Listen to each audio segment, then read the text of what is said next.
Hi guys, so I have 4 terminal windows open here. So one I will use for the server and the other 3 for the clients. So I've already typed the commands to execute the server and the clients. So starting the server using the command .NET run.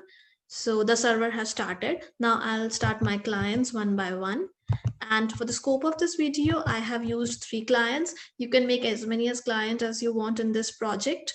But for the scope of this video, I've made 3 clients. So as you can see, this client has started, all the 3 clients have started, and it says, please enter your username to register or login. So let me just give some name Bob here, and let me give the name Kate here, and let me give the name Alex here.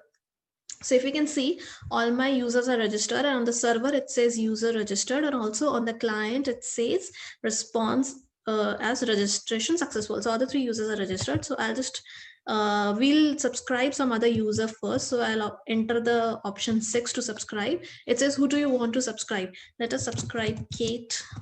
So it says Kate successfully subscribed Kate.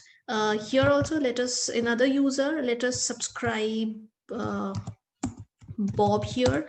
So it says you have successfully subscribed Bob. So let us just tweet something here in Bob.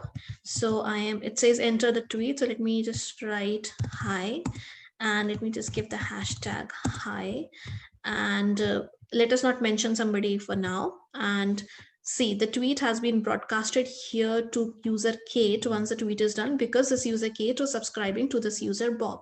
So this is the tweet functionality. Let us now see the retweet. Let us now see the query functionality. So let us go to this third window, and let me use the let me use the function 4, which is query hashtag. So it says enter the hashtag you want to query. Let me, and without hashtag, remember. So I'm entering hi here. Remember, we gave hi as a hashtag in the last tweet.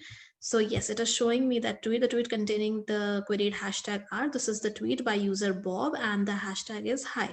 So yes, this is also displayed here. So now let us try some other functionality. Let me just do some tweet from this user.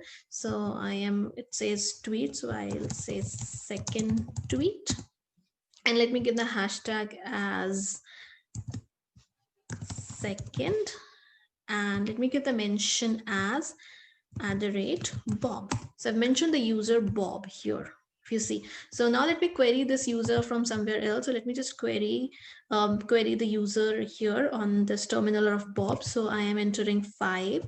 So it says enter the name of the user you want to check. So let me just write here Bob, and see, I got that tweet which was done by Alex, and it says the mention as Bob.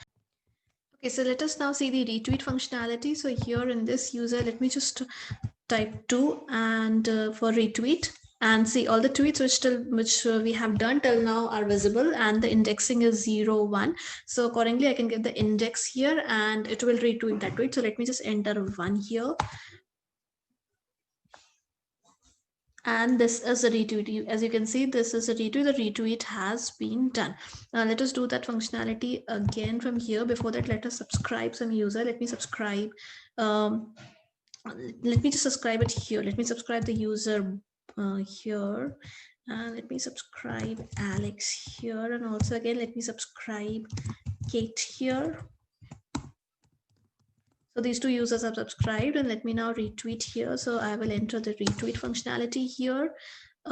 So yeah, so these are the 3 tweets which we have done till now. It shows the index 0, 1, 2. Let me just retweet the tweet 2. And if you can see, this is broadcasted here. The retweet is also broadcasted here as this user was subscribing to this user. So yeah, this is the retweet functionality. So this is how the functionality is. Now let us go in the code and see some code. So this is my program.fs file, which is actually my server. This is where the server is implemented. So if you can see, this is where I'm defining the WebSocket. This is the WebSocket part. So the WebSocket is defined here, and all the functionalities are described here. And please know that we are using WebSocket for tweet and retweet functionalities, and for the other functionalities such as hashtag queries and querying the user, we are using the JSON API JSON based APIs. So first let us see the WebSocket. So this is where WebSocket is defined here in the server side. So when we go to the client side, this is where I am initializing my socket. If you see these two parts, this is where I'm initializing my socket. And while doing the functionality tweaked, I am sending the request using the WebSocket here. And if we can see here again in retweet, I am sending the request through WebSocket from here. This is being then received by the server. If you see here, this is received by the server, and accordingly the functionality is done. And when we want to close the socket, when the work is done, we go into the 7th module of the code where we are closing the WebSocket, and this request is then received by the server here in the close part, and the WebSocket is closed. Now let us see the JSON based APIs. So this is the part where the API is implemented. This is basically the part, and the API support this you can see subscriber API, register API. These are the functionalities of the API. So this is where these are declared. These are defined, sorry, and this is where subscriber API and all the APIs are defined. So these are then called by the client. So if we can see in the subscriber part, the client calls these APIs, and accordingly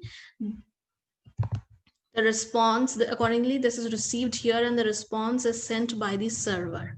So, and this is the URLs which are using, and if you see here, we are using the local port 127.0.0 colon 8080. So this is the entire code of our project.